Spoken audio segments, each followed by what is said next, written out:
Bienvenido y quiero felicitarte por apartar este espacio para profundizar en la palabra de Dios. Ahora vas a escuchar un mensaje de la Iglesia Bautista Highview en español en Louisville, Kentucky, en Estados Unidos. Nosotros existimos para llevar a todas las personas a conocer y seguir a Jesús. Deseamos ser una iglesia bíblica, una iglesia cristocéntrica, centrada en el Evangelio, que tiene una predicación expositiva. ¿Qué es una predicación expositiva? Es aquella predicación que se enfoca en el texto bíblico, busca interpretarlo bien y aplicarlo legítimamente a la vida de las personas. Ahora, yo quiero invitarte a que no solo escuches la predicación expositiva, sino que tú seas un oyente expositivo, que seas un oyente que abre su Biblia, que busca en el texto, que trata de entender la Escritura y aplicarla a tu vida. Oramos que Dios bendiga su palabra y que tú puedas conocer más a Cristo.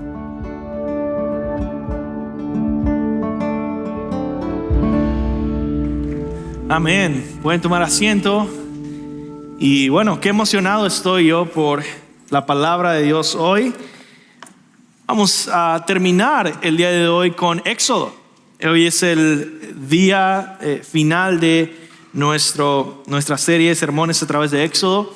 Y vamos a estar en el capítulo 40. Capítulo 40. El título de nuestro mensaje el día de hoy es El Gran Final. El Gran Final. Vamos a orar. Oh Señor,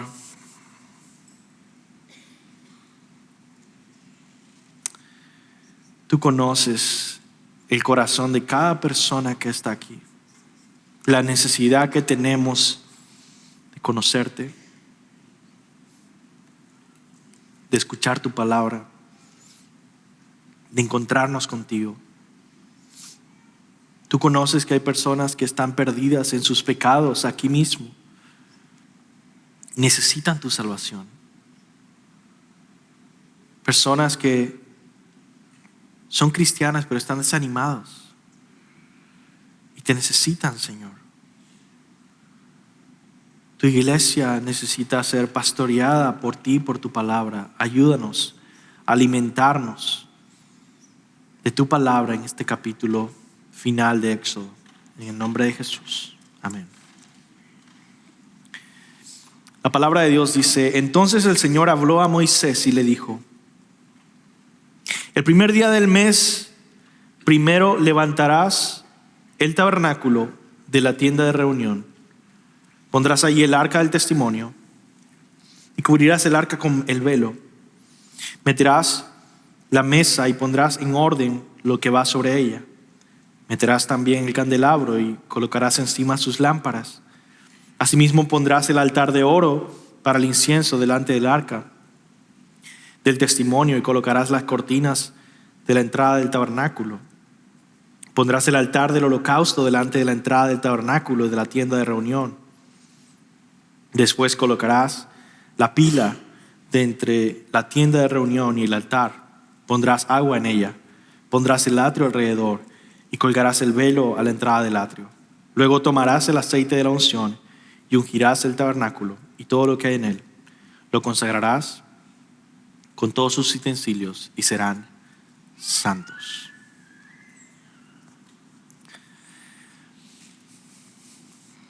Hay gente que no le gustan los finales. Mi hija, Mariana, a veces cuando no quiere que yo me vaya de la casa dice: no me digas adiós, papá, no me digas adiós. Que Mariana siempre ha tenido un vocabulario muy novelesco y dramático. A muchos no les gustan los finales, porque es como decir adiós. Pero no todos los finales tienen que ser un adiós. Algunos finales son la introducción a una nueva realidad. Algunos finales son el comienzo de una vida diferente. Algunos finales son más bien una bienvenida a un mundo mejor. son el disfrute de un sueño cumplido, una misión completada. Hay finales que son como una graduación, un logro, como ganar la final de un campeonato de fútbol. Fue el final, pero se logró. No todos los finales son un adiós. Hay finales que son una misión cumplida. Y ese es el tipo de final que encontramos en el libro de Éxodo. En Éxodo 40, el gran final es un final feliz, simbólico, que apunta al final feliz, verdadero del pueblo de Dios en la eternidad. El final de Éxodo nos dice que Dios por fin vino a habitar en medio de su pueblo Israel en el tabernáculo. Eso es lo que nos encontramos en este capítulo 40. Dios vino por fin a habitar en el tabernáculo. Y sin embargo, esto es simbólico y nos apunta al gran final de la Biblia. Al final de todo, en Apocalipsis, el mensaje es que Dios habitará perfecta y plenamente con su pueblo, de una manera que nunca jamás lo había hecho antes, de una manera absoluta y plena y perfecta. Entonces hoy, en este último sermón de Éxodo, meditaremos en grandes finales. Primero, estudiaremos el gran final de Éxodo. Vamos a entender este capítulo. Segundo, veremos cómo este final nos apunta al gran final de la Biblia. Y por último, reflexionaremos en el gran final de nuestras vidas. Entonces, primero, el gran final de Éxodo. Y si tienen el gráfico ahí para ver, el gráfico que teníamos para ver todo el libro de Éxodo, sería muy bueno. Ahí está. Gracias. Todo el libro de Éxodo, de principio a fin, se podría dividir en tres partes. Primero, vemos al pueblo esclavizado y cómo Dios se acercó por nosotros para rescatarnos, para rescatar al pueblo de Egipto de su esclavitud. Estos son los capítulos 1 al 18. Ahí es donde vemos las plagas y Moisés y todos los milagros que tanto se recuerdan en Éxodo. Pero eso ni siquiera es la mitad del libro.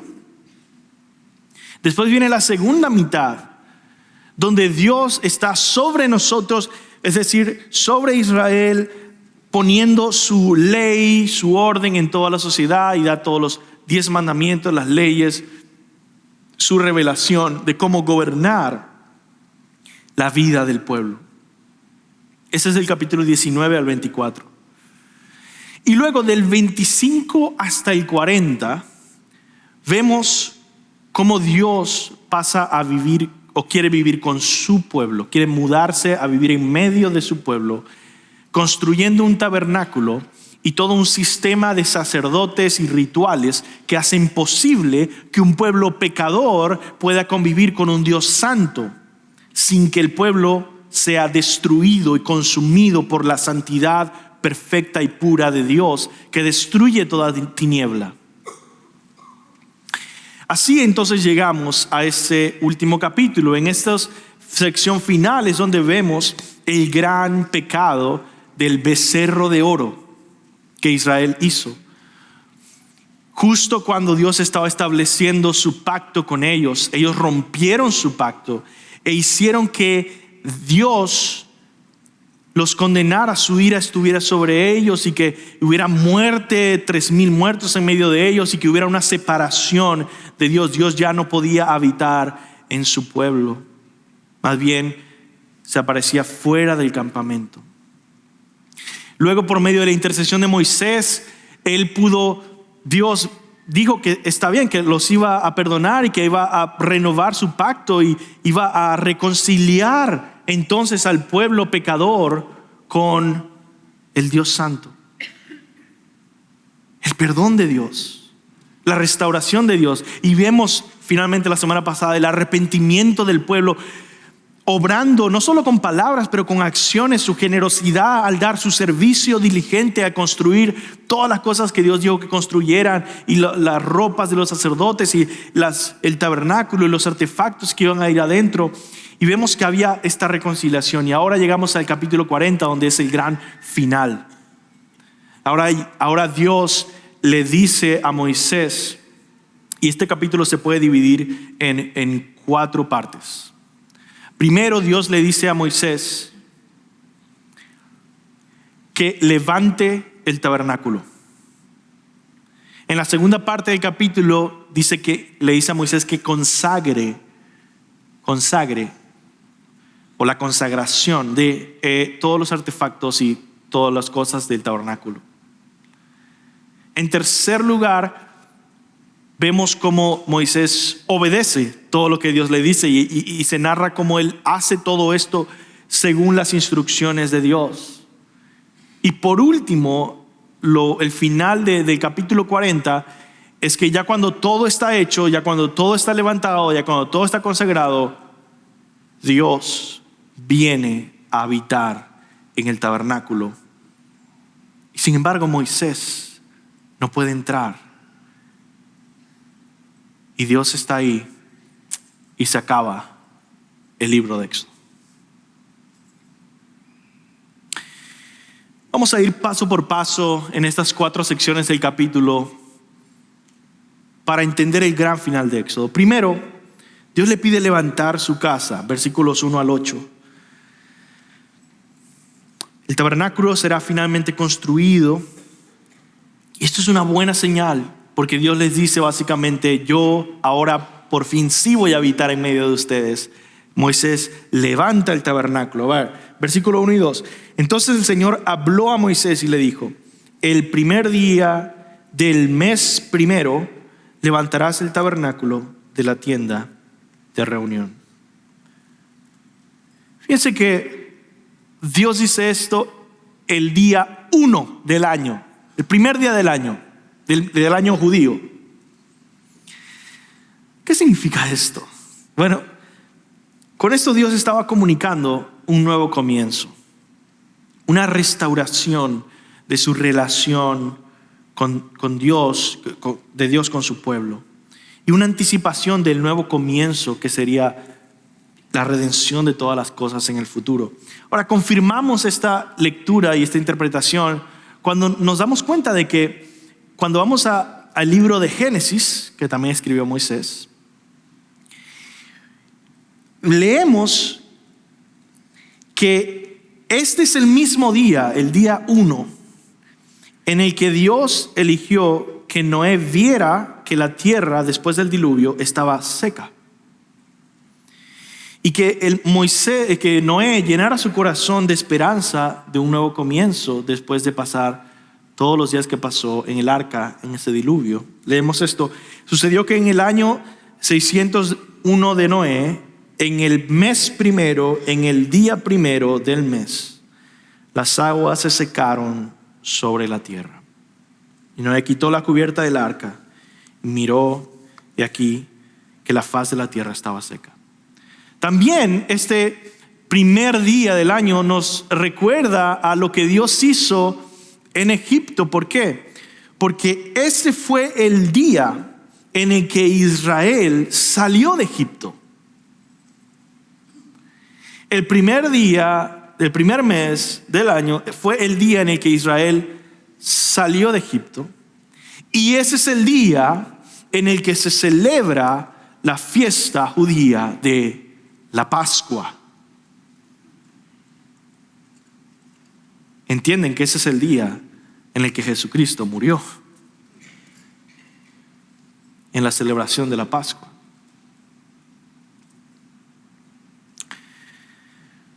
Un día de nuevos comienzos, un día de perdón de pecados, un día de redención y de restauración. Y Dios dice a Moisés: levantarás el tabernáculo. Nos narra entonces cómo paso por paso Dios va diciendo: primero vas a comenzar poniendo las tiendas del tabernáculo. Después seguimos leyendo y vemos que Dios empieza a hablar cómo va a estar poniendo los artefactos que van dentro del tabernáculo.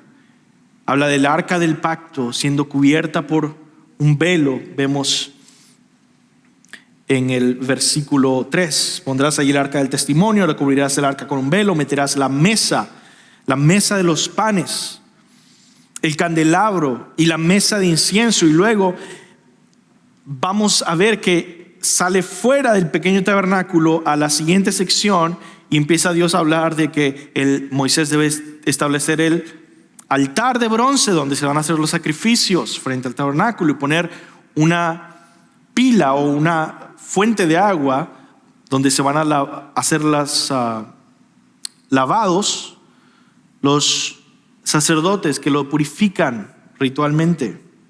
Y por último, tenía que ser todo el atrio o las paredes rectangulares que encerraban el patio del tabernáculo. Luego leemos que Dios en el versículo 9 al 15 pide consagrar su casa. No solamente era como: ya terminemos la edificación, listo, ya está todo terminado. No, quiero que ustedes vean la importancia y reconozcan la importancia de este lugar como santo. Por lo tanto, tienen que hacer un proceso de consagración que se va a hacer con un aceite especial que Dios instruyó hacer. Versículo 9 dice: luego tomarás el aceite de la unción, ungirás el tabernáculo y todo lo que hay en él, lo consagrarás con todos sus utensilios y será santo. Entonces, cada artefacto del tabernáculo fue ungido con este aceite para que sea santo. Ahora, ¿qué significa la palabra santo? En la Biblia, la palabra santo significa algo que es apartado para Dios, algo que es entregado para devoción exclusiva de Dios, para uso exclusivo de Dios. Algo que no se debía mezclar con las cosas cotidianas de la vida terrenal. Yo recuerdo cuando era niño en Venezuela, tenían esta costumbre, no sé en otros países, de decir: ve al vecino y pídele a ver si tiene una taza de azúcar o si tiene una taza de café, algo así, ¿no? Bueno, los utensilios del tabernáculo no podían decir: oye, ¿sabes qué? No tengo una copa hoy. Oye, ¿podrías prestármela hoy? No. Eso es lo que significa santo.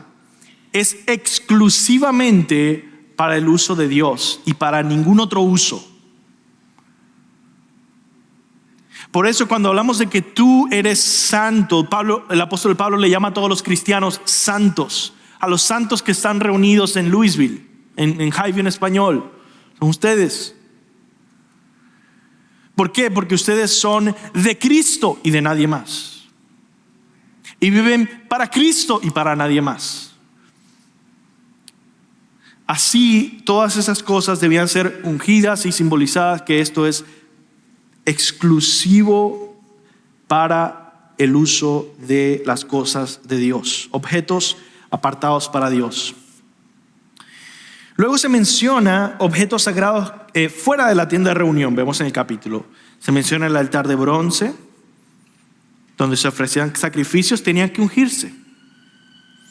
Y la pila o fuente de agua donde se lavarían los sacerdotes tenía que ungirse.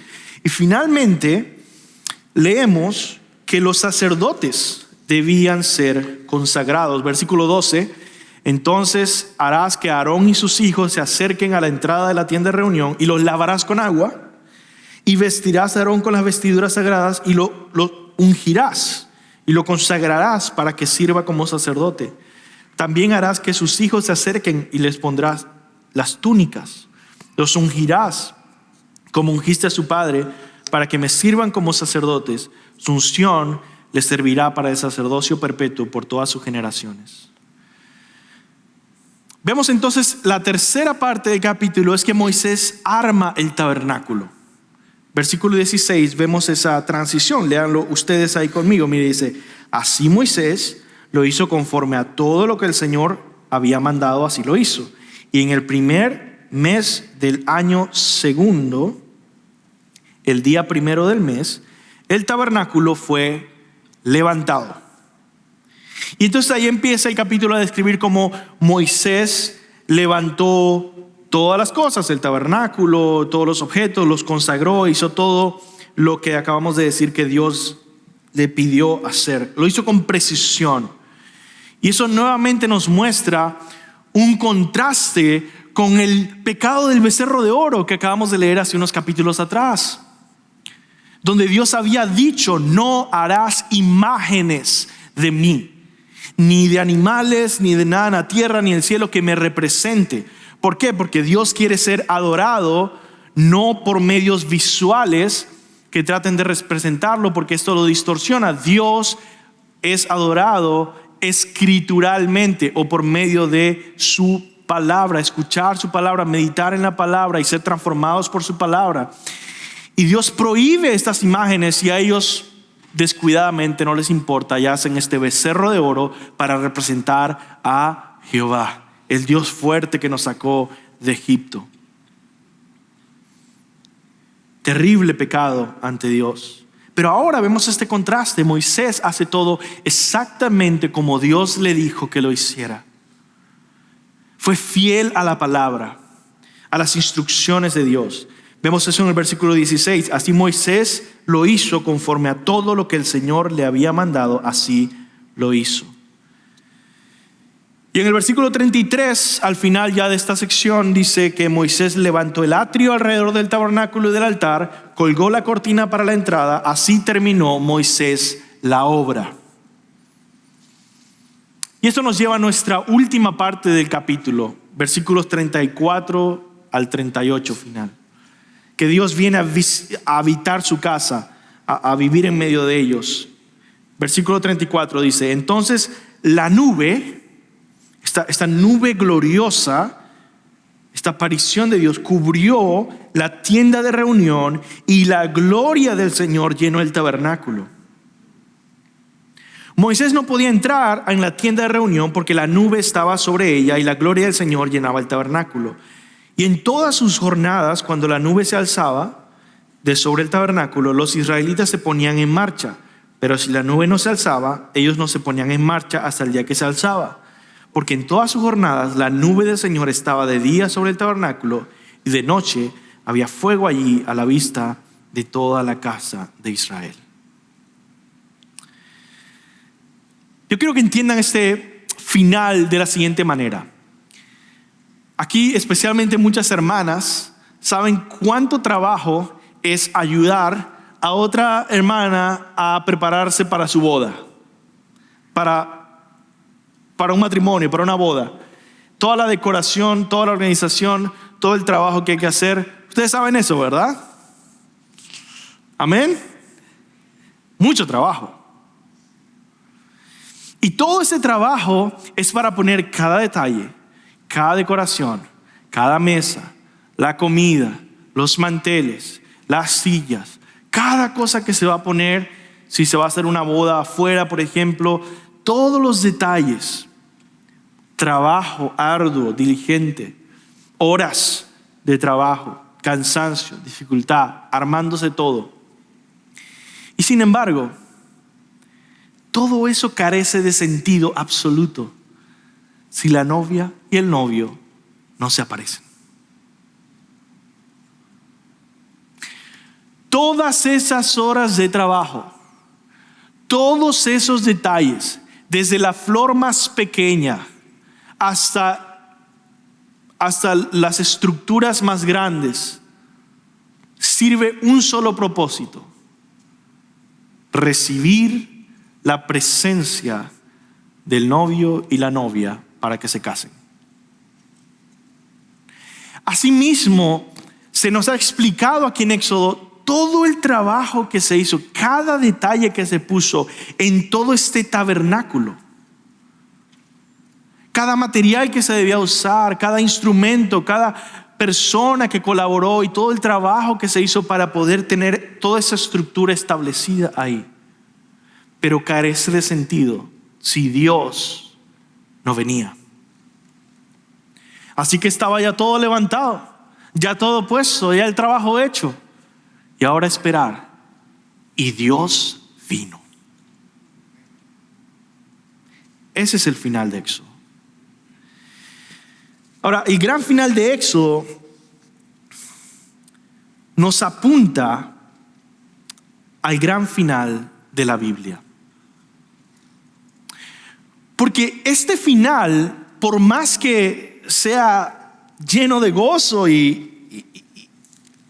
una narrativa preciosa, vemos, por ejemplo, en el versículo 35, lean esto: Moisés no podía entrar en la tienda de reunión porque la nube estaba sobre ella y la gloria del Señor llenaba el tabernáculo. ¿Qué significa eso? Bueno, varias cosas. Primero, significa que esta presencia, que ni siquiera era la presencia plena de la persona de Dios, porque era una teofanía. Una teofanía es una palabra de teología que se usa para decir que es una aparición de Dios en forma de una nube.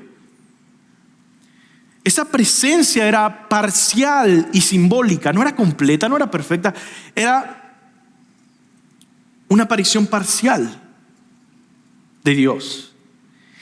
Y aunque era una teofanía y era parcial y no era Dios mismo, su persona completa ahí, sino una teofanía, la intensidad de la gloria de Dios era tan fuerte y santa que Moisés no podía entrar. O sea que Dios vino a vivir en el pueblo, en medio del pueblo, pero mantenía una separación en medio de su pueblo. Su presencia no era completa, era parcial, era simbólica porque apuntaba al futuro, y aún se mantenía una separación donde no se podía disfrutar plenamente de él.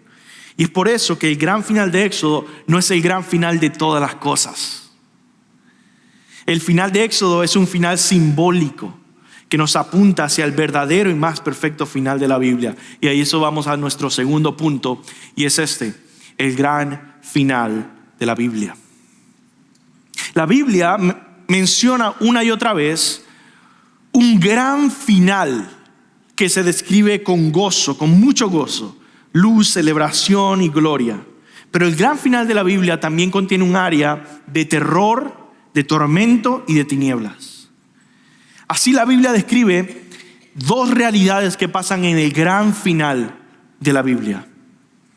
Daniel 12, 2 al 3 dice: y muchos de los que duermen en el polvo de la tierra despertarán, unos para la vida eterna y otros para la ignominia, para el desprecio eterno. Los entendidos brillarán como el resplandor del firmamento. Si eso no es suficientemente claro, Jesucristo dice en Mateo 25, 31 al 46: pero cuando el Hijo del Hombre venga en su gloria y todos los ángeles con él, entonces él se sentará en el trono de su gloria y serán reunidas delante de él todas las naciones, y separará a unos de otros como el pastor separa a las ovejas de los cabritos. Y pondrá a las ovejas a su derecha y los cabritos a la izquierda. Entonces el rey dirá a los de su derecha: vengan, benditos de mi Padre, hereden el reino preparado para ustedes desde la fundación del mundo. Versículo 41: entonces dirá también a los de su izquierda: apártense de mí, malditos, al fuego eterno que ha sido preparado para el diablo y sus ángeles. Versículo 46: estos irán al castigo eterno, pero los justos a la vida eterna. Todo eso ocurrirá en el día final. Cuando lees el Antiguo Testamento y lees los profetas, ves que los profetas hablan del día final, que es diferente de los días finales. Nosotros vivimos en los días finales desde que Jesús vino, que el Mesías vendría en los días finales, pero estamos esperando que llegue el día final. Y en el día final será un día de gloria y de terror. De gloria para el pueblo de Dios y de terror para los enemigos de Dios. Y por eso yo quiero que meditemos en estas dos cosas. Primero, vamos a enfocarnos a meditar cómo el día final revelará el gran final de los perdidos. Así como Éxodo tuvo un gran final y la Biblia tiene un gran final, así hay un gran final para los perdidos. Debemos entender esto, que la persona que enseñó y predicó y aclaró más sobre la doctrina del infierno, la persona que más habló del infierno en toda la Biblia es Jesucristo.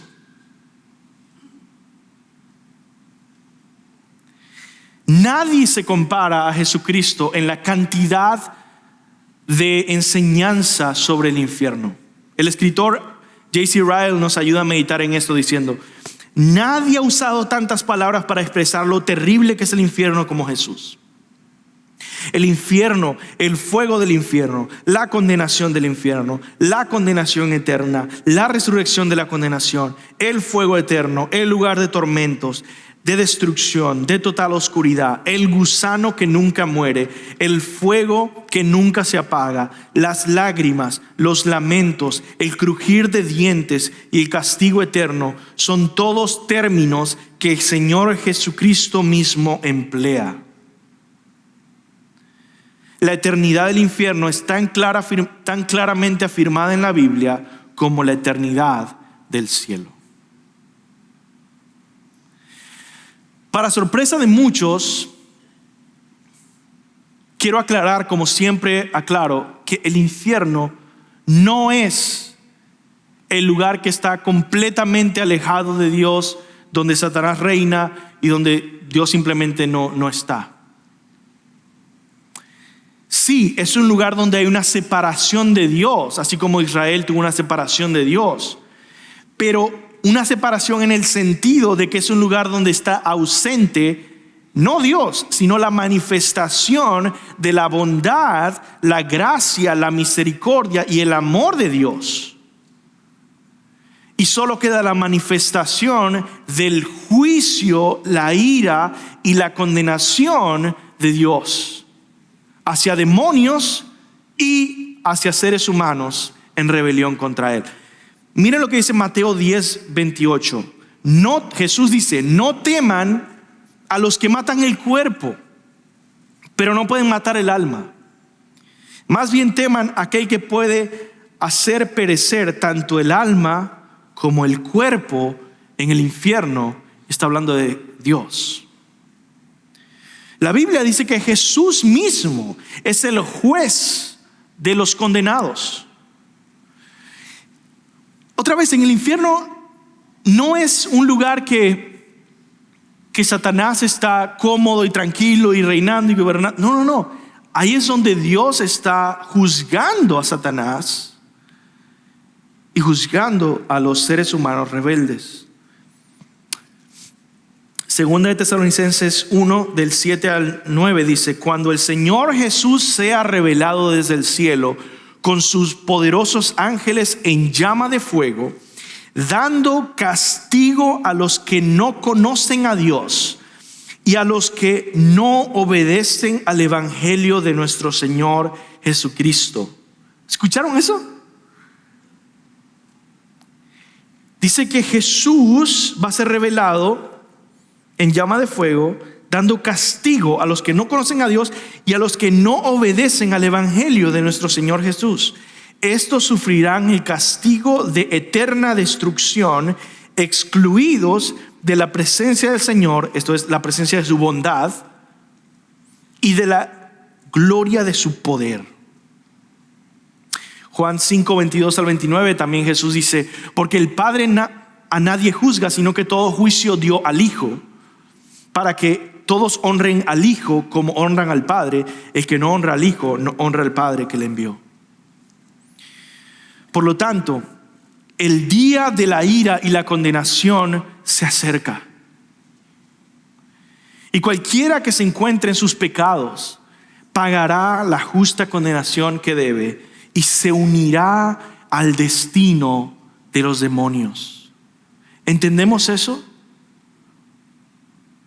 Los pecadores que mueren en sus pecados se unen al destino, a compartir el destino de los demonios,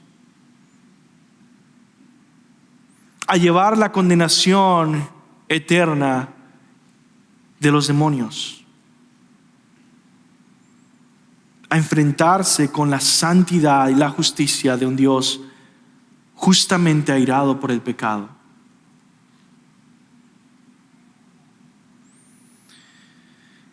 Ese será un terrible día para ti si estás perdido en tus pecados. Y si sigues rechazando el arrepentirte de tus pecados, si sigues abrazando tu rebelión contra Dios y contra la palabra de Dios, si sigues rechazando el entregar tu vida por completo a Jesucristo y rendirte postrado ante el Señor Jesús,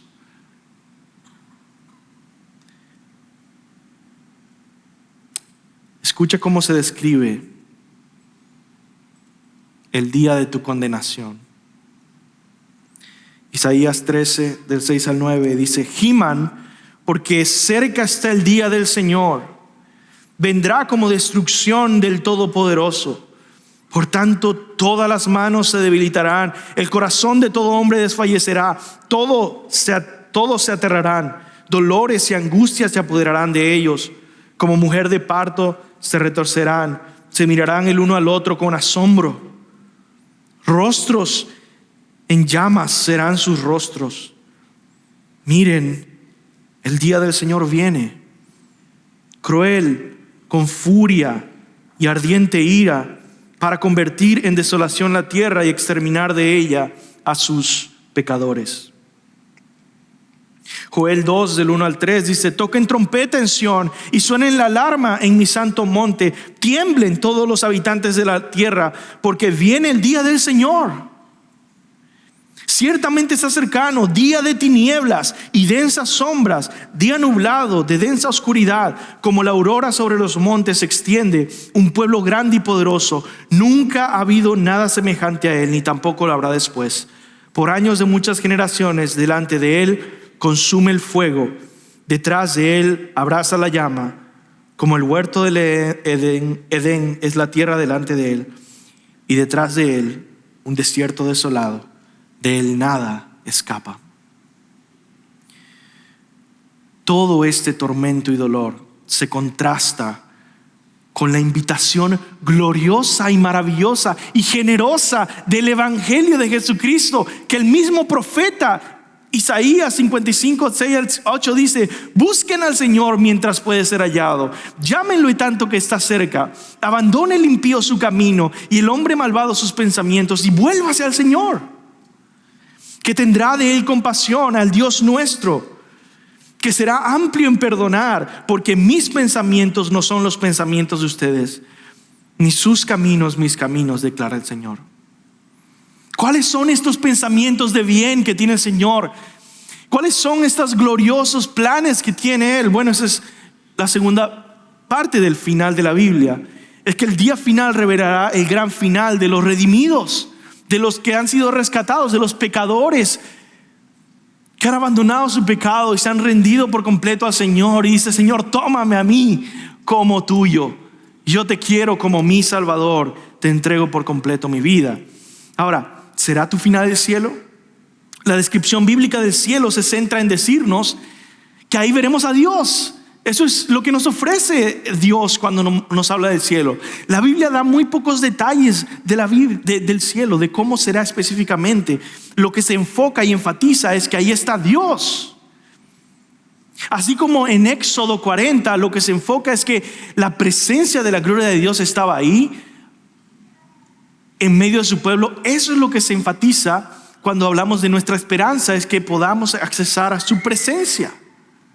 Por ejemplo, en la Biblia se habla de que, o se describe al cielo como llegar a la casa de nuestro Padre Celestial. En la casa de mi Padre muchas moradas hay. Segundo, el cielo a veces se describe como encontrarnos en la presencia de Jesucristo, del Hijo. No solo la casa del Padre, pero en la presencia del Hijo. Precisamente el apóstol Pablo dice: prefiero morir y ahí estar con Cristo.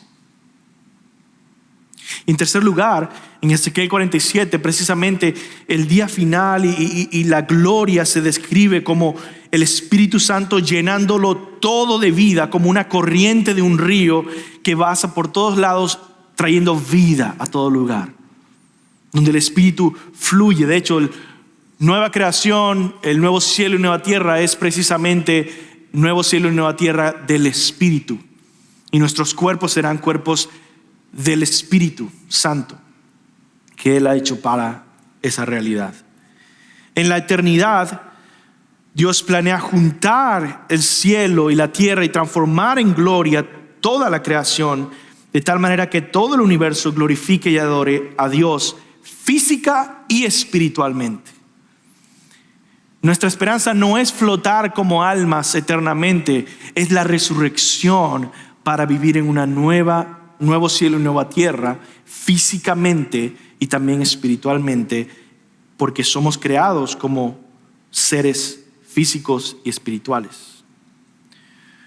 Una buena descripción del cielo es la recompensa de Isaías 33:17, que dice: tus ojos verán al Rey en su hermosura. Esa es la promesa del cielo. ¿Quieres ver al Rey en su hermosura? ¿O estás tratando de huir del Rey? El enfoque del cielo, entonces, no es el lugar, sino la presencia de la persona que habita ahí, el Dios trino en toda su gloria. Para meditar en el cielo, los teólogos se quedan cortos de palabras. El gran teólogo americano Jonathan Edwards escribió: ir al cielo para disfrutar plenamente de Dios es infinitamente mejor que los alojamientos más placenteros aquí. Los padres y las madres, los maridos, las esposas o los hijos, o la compañía de amigos terrenales no son más que sombras, pero Dios es la sustancia. Estos no son más que rayos dispersos, pero Dios es el sol. Estos no son más que arroyos, pero Dios es el océano. El disfrute de Dios es la única felicidad con la que nuestras almas pueden estar satisfechas. Es un consuelo pensar en ese estado celestial donde hay plenitud de alegría, donde reina el amor celestial, tranquilo y delicioso, sin mezclas, donde continuamente hay la más querida expresión de amor, donde está el disfrute de las personas amadas sin jamás ser despedidas, donde aquellas personas que parecen tan hermosas en este mundo serán realmente inexpresablemente más hermosas y llenas de amor para nosotros. El teólogo Agustín medita en cómo sería el ver a Dios en el cielo. Y él escribe esto en su libro La ciudad de Dios. Dice que es como ver a Dios en todos lados. Dice así: por ello puede suceder, y es bien probable, que de tal modo hemos de ver entonces los cuerpos terrenales o mundanos del cielo nuevo y de la tierra nueva, que veamos con evidencia clarísima a Dios presente en todas partes, gobernando todas las cosas corporales, y que le veamos por los cuerpos que tendremos a cualquier parte que volvamos nuestros ojos. Conoceremos a Dios tan claramente que lo veremos en espíritu cada uno de nosotros. Lo veremos en los demás. Lo veremos en sí mismo. Lo veremos en el cielo nuevo y en la tierra nueva. Lo mismo en toda criatura entonces existente. Lo veremos también presente en todo cuerpo, con los ojos del cuerpo, a donde quiera que se dirija y alcancen esos ojos del cuerpo espiritual. Ahí veremos a Dios.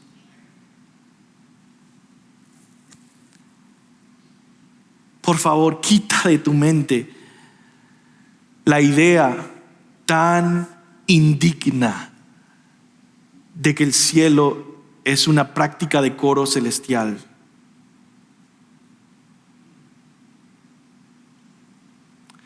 Si tú piensas que los paisajes que encontramos en esta tierra son maravillosos, no te imaginas el nuevo cielo y la nueva tierra. Si tú te quejas porque no puedes tener las vacaciones que querías aquí en esta tierra,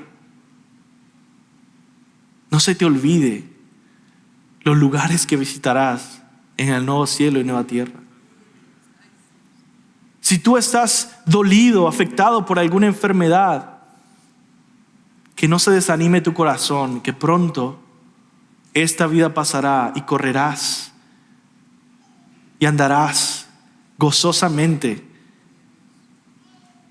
Y que cada pequeño disfrute que has encontrado en esta tierra, desde la comida hasta la música, hasta un helado, vas a poder disfrutarlo a un nivel infinitamente superior a lo que conoces. Y no solamente disfrutarás del helado y el sabor del helado, pero verás a Dios en esa experiencia de disfrutar ese helado. No solo practicarás ese deporte, no solo verás a esas personas que amas, no solo experimentarás música y todo tipo de arte, no solo respirarás aire maravilloso, pero cada una de esas experiencias serán llenas de Dios. Y como dijo Agustín, y verás a Dios a todo lugar donde se dirijan tus ojos. Así como en esta tierra glorificar a Dios y vivir para la gloria de Dios no significa venir solo aquí a la iglesia el domingo, sino en tu día a día, todas las cosas hacerlo para la gloria de Dios. Cuanto más en el cielo, cada cosa que hagamos va a ser una forma de disfrutar a Dios y de glorificar a Dios que no se reduce a una práctica de coro, sino se expande más allá de lo que tú puedas imaginar. Y por eso el apóstol Pablo dijo en 1 Corintios 2:9, cosas que ojo no vio, ni oído oyó, ni han entrado al corazón de hombre, son las que Dios ha preparado para los que lo aman. Y Apocalipsis 21 nos muestra un poquito de ese glorioso futuro y lo conecta con Éxodo 40, nuestro pasaje, nuestro final de Éxodo, lo conecta con el final de Apocalipsis. Apocalipsis 21 del 1 al 4 dice, entonces vi un cielo nuevo y una tierra nueva, porque el primer cielo y la primera tierra pasaron y el mar ya no existe. Y vi la ciudad santa, la nueva Jerusalén, que descendía del cielo de Dios, preparada como una novia ataviada para su esposo. Y el versículo 3 es el más importante para nuestro mensaje hoy. Entonces oí una gran voz que decía desde el trono, el tabernáculo de Dios está entre los hombres, y Él habitará entre ellos, y ellos serán su pueblo, y Dios mismo estará entre ustedes. Él enjugará toda lágrima de sus ojos, y ya no habrá muerte, ni habrá más duelo, ni clamor, ni dolor, porque las primeras cosas han pasado. Ese entonces es el gran final de la Biblia.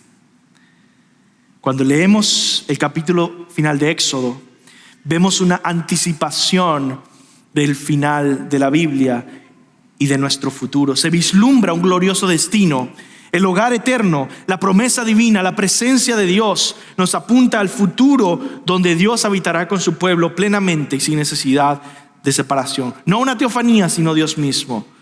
Sin separación, porque estaremos con Él. Y eso nos lleva a pensar en la pregunta final que nos queda por responder para concluir este mensaje. ¿Será ese glorioso final tu destino? ¿Será tu destino? ¿Cuál será tu gran final? Piensa en eso, y ese es nuestro tercer punto y terminamos. Piensa en eso. ¿Cuál será el gran final de tu vida? ¿Será tu final el de aquellos que murieron sin Cristo? ¿Sin la gracia de Dios? ¿Sin la salvación verdadera? ¿Sin ser, como dice la Biblia, rociados por la sangre del Cordero? ¿Será tu final uno sin arrepentimiento de tus pecados? ¿Sin fe en Jesús? ¿Será tu final como el que se describe en Hebreos 10:27, horrenda expectación de juicio y la furia de un fuego que ha de consumir a los adversarios? Ese final es real y existe. Y si aún te encuentras en tus pecados, si aún no rindes tu vida a Cristo, déjame decirte que pronto, muy pronto, toda esta vida que estás acostumbrada a vivir se acabará y quedarás solo en una existencia de profundo vacío, dolor, vergüenza, culpa, oscuridad y soledad, porque quisiste darle la espalda a todo lo bueno, la luz, la justicia, la bondad y la santidad que vemos en Dios. Vas a experimentar todo este dolor mental atormentándote, todo este dolor espiritual, todo este dolor emocional separado de todo lo bueno y todo lo bello y todo lo justo, y todo este dolor físico, porque la Biblia dice que serás resucitado para condenación. Compartirás el castigo de un Dios airado para con los demonios y con Satanás, y nunca acabará el tormento y el dolor. ¿Por qué acabar en ese destino si hoy se te está presentando una salida? ¿Por qué acabar en ese destino si hoy estás escuchando la invitación de tu Salvador, que te llama compasivamente con sus brazos abiertos y decir: huye de la ira venidera, ven a la casa de tu Padre? Toma su mano de rescate hoy, abrázalo en tu corazón, rinde tu vida a su cuidado, a su autoridad, a su reinado. Únete a la iglesia, al pueblo de Dios, y disfruta de tu maravilloso Salvador. Hermanos, aún Moisés nos muestra la necesidad que todos tenemos de un Salvador, porque Moisés, leemos otra vez en el versículo 35, no podía entrar en la tienda de reunión porque la nube estaba sobre ella y la gloria del Señor llenaba el tabernáculo. Como pecadores no tenemos acceso a esa gloriosa y preciosa presencia de Dios. Ni siquiera Moisés tenía acceso, porque un mediador perfecto debía venir, porque un Salvador perfecto debía quitar su pecado y debía llevarlo a Dios. Y por eso es que todo el libro de Éxodo, y con esto terminamos con este repaso de todo el libro de Éxodo, nos apunta a Jesús, que lograría el mejor y más perfecto éxodo o salida de nuestra esclavitud, de nuestros enemigos, hacia la gloria venidera, el que nos traería verdaderamente a habitar con Dios. Y déjenme leerles este resumen de quién es Jesús en Éxodo. Él es nuestro libertador, que nos libró perfectamente del pecado. Él es nuestro rescatador. Él es nuestro Dios poderoso que venció a nuestros enemigos que nos esclavizaban y nos guió a la libertad. Jesús es la roca que nos acompaña en el desierto de esta vida terrenal y nos da agua que nos sostiene en el camino. Él es la nube y la columna de fuego que nunca se aparta de nosotros.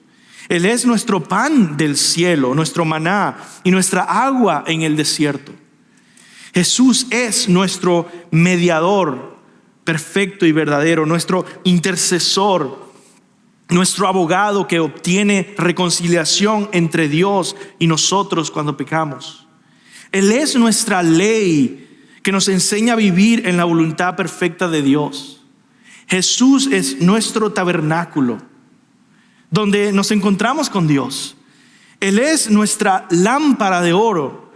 Él es nuestra mesa de los panes de comunión, nuestra fuente de lavadero que nos quita los pecados y nos hace puros, nuestro sumo sacerdote que nos da acceso a Dios. Él es nuestra arca del pacto, nuestro sacrificio sangriento. Él es nuestra propiciación y nuestro propiciatorio que quita el pecado de nosotros por completo. ¿Para qué? Para tener acceso a la presencia de Dios de manera aún más íntima y cercana que Moisés, quien no fue admitido en el tabernáculo. Y mientras nos lleva a Dios, nos damos cuenta de que Jesús mismo es Dios. Es la nube de gloria que llenó el tabernáculo, la presencia de Dios con nosotros. Con un Salvador tan grande y glorioso frente a ti, ¿cuál será tu gran final? ¿Creerás en Él? ¿Te entregarás por completo a Él? ¿Le servirás a Él? ¿Dejarás todo y seguirás a Él, a ese Señor y Salvador Jesucristo? ¿O rechazarás seguirlo por completo y te quedarás fuera de su gloria, destinado al infierno de fuego? Que no se pierda hoy tu alma. Huye de la ira venidera, como dice Lucas 3:7. Refúgiate en Jesús como perfecto y suficiente Salvador. Regresa a la casa de tu Padre que te ama. Ya Él lo ha dado todo por ti, al punto de morir en la cruz, de recibir la ira de Dios sobre Él para que no cayera sobre ti. Él fue molido por nuestros pecados para que seas recibido tú en la presencia de Dios, para que un indigno pecador pudiera ser tratado como santo y justo y digno delante de Dios. La pregunta entonces es: ¿vendrás a Él con todo lo que tienes y todo lo que eres? ¿Tomarás en serio su llamado a dejarlo todo y seguirlo? La gran pregunta es: ¿tus ojos verán su gloria? ¿Tus ojos verán al Rey en su hermosura? ¿O cuál será tu gran final?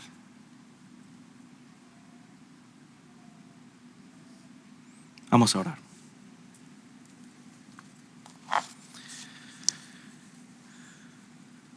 Señor,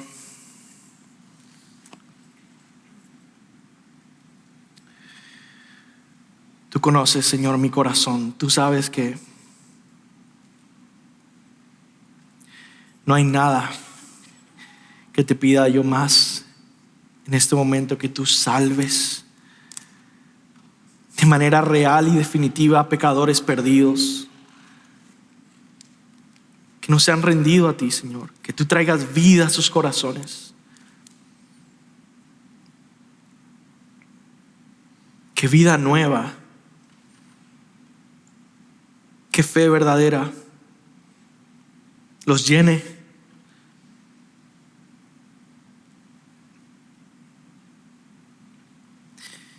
Y que vengan a ti, Señor, y sean salvados de una segura condenación. Y que vean el gozo y la felicidad de vivir para ti, que eres un Dios tan bueno. en el que hay tantos deleites inexpresables, inimaginables, y que la mentira de este mundo, de esta sociedad, de Satanás, sea rota. Que tu verdad dulce y gloriosa brille. Te pido, Señor, salva las almas perdidas y anima y santifica a los cristianos que tú has salvado para tu gloria. En el nombre de Jesús. Amén.